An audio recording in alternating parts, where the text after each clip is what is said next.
We continue our week-long series, Blocked and Banned, Social Media Censorship of the Right. Well, Snapchat has become the latest social platform hopping on the bandwagon, trying to restrict President Trump. The company says it's going to stop promoting the president's posts on its Discover page. And that's the section of the app that lets people find the accounts of celebrities and other prominent users like President Trump.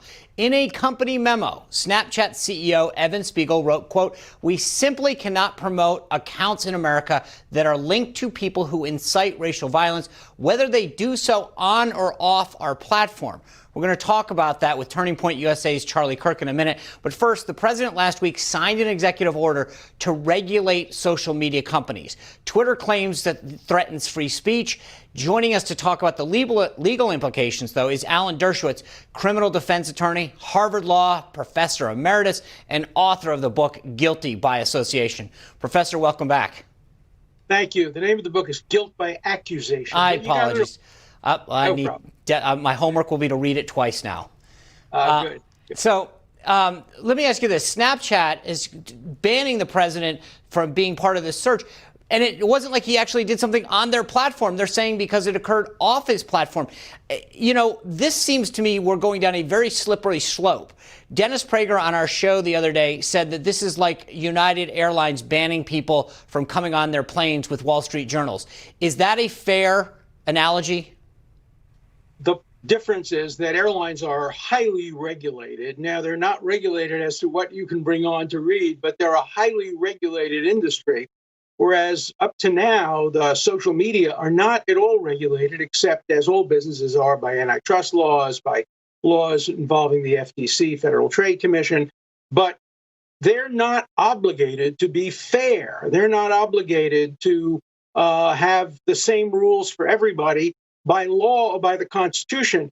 But I think they should apply a single standard to everybody. They should set out rules in advance that say what you can and what you can't say, and then apply it neutrally. Whether you're a Democrat or a Republican or a conservative or a liberal, the same rules must apply. I call it the shoe on the other foot test. And I think the social media today don't have that shoe on the other foot test published.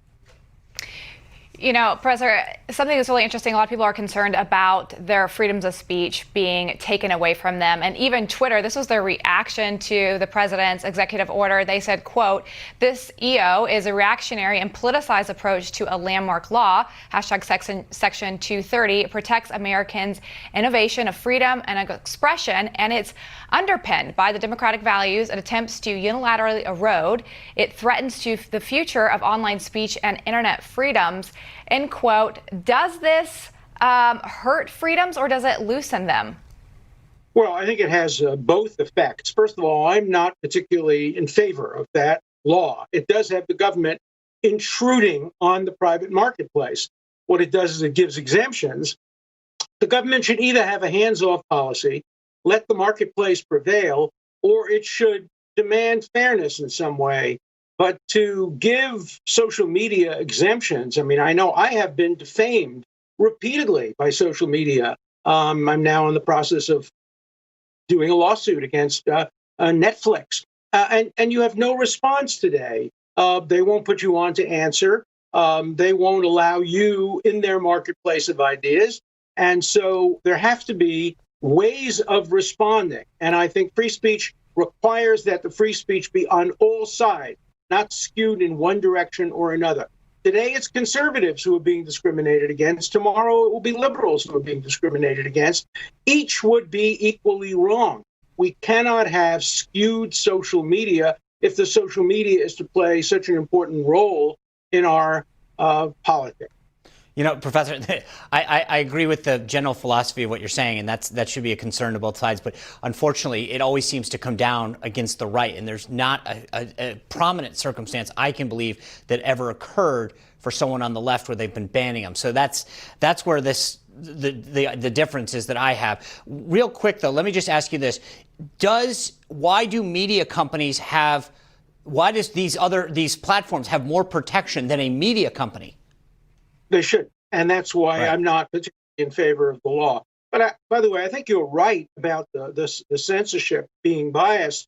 CNN, for example, has censored me. They will not allow me to appear on their show, even though I'm a liberal, because I have supported President Trump's legal views. On the other hand, Fox does allow me, and even though I am critical of the president's views and voted against him and was a liberal Democratic Hillary Clinton supporter, they allow me on. So I would like to see more balance and more neutrality on all sides so that the American public can hear all sides of an issue. If you listen to CNN, you do not hear all sides of an issue. That's the reality. That's why you should keep tuning into Newsmax. Professor, thank you very much for being with us and sharing this brilliant insight. All right. Well, now back to Snapchat censoring President Trump's tweets. Guess who is not happy about it? People need to understand the danger that this poses. People say, well, start your own Facebook or start your own YouTube. I mean, that's absurd. It's like all the major airlines said, if you come on board with the Wall Street Journal, you can't have a seat. What am I going to do? Start Wall Street Airlines? Well, joining is someone who's had his share of run-ins with social media, founder and director of Turning Point USA, Charlie Kirk. Charlie, welcome. Thank you, Sean. Glad to be here. Congratulations. Thank you. I'm going to guess that you are not shocked by Snapchat's move. The question I have, you're out there in the public square every day. You're actually on the ground in college campuses. What does it, I mean, it seems like every day they're trying to take another tool away for the right and the president to get the message out. Of course, this is predictable, and we've been warning about this for years. And I think it's finally become a mainstream conservative issue and concern. Look, you can never appease the mob, and we're learning this in real time. You can't kneel to the mob. You can't back down to them. And many conservatives thought, oh, yeah, the social media companies, they'll stop when it comes to me. And all of a sudden we're seeing the leader of the free world and the commander in chief not even allowed to be a promoted individual on Snapchat. This is not insignificant, by the way, Sean, because some people have said, oh, well, it's just a messaging service and who really cares? No, this is the primary way that individuals under the age of 20 get their information and news, as well as TikTok, which has also censored individuals like Lila Rose. I'm dealing with Twitter right now. I have one of the most top engaged Twitters on the planet, top 10. We have over 150,000 retweets a day on my personal Twitter feed. And one of my employees, Alex LaRusso at ALX on Twitter, was banned with no explanation from Twitter at all. In 6 weeks, I have reached out to them so many times, and they have just decided that they can digitally assassinate somebody, Sean. And on that note, a final point I want to make on this, I've tweeted over 43,000 times since I started my Twitter account in 2011. If they decide to digitally assassinate me, what happens to all the intellectual property I put on their platform? All my thoughts, all my videos, all these things that I exclusively put on their platform that they monetize, that I voluntarily participated in, are they just allowed to make that disappear? This is a real argument of property law, fairness, equity, speech. And right now the social media tech giants are acting as if they are anti-conservative, anti-American, anti-Western civilization activists, not fair and equal platforms for speech to be heard.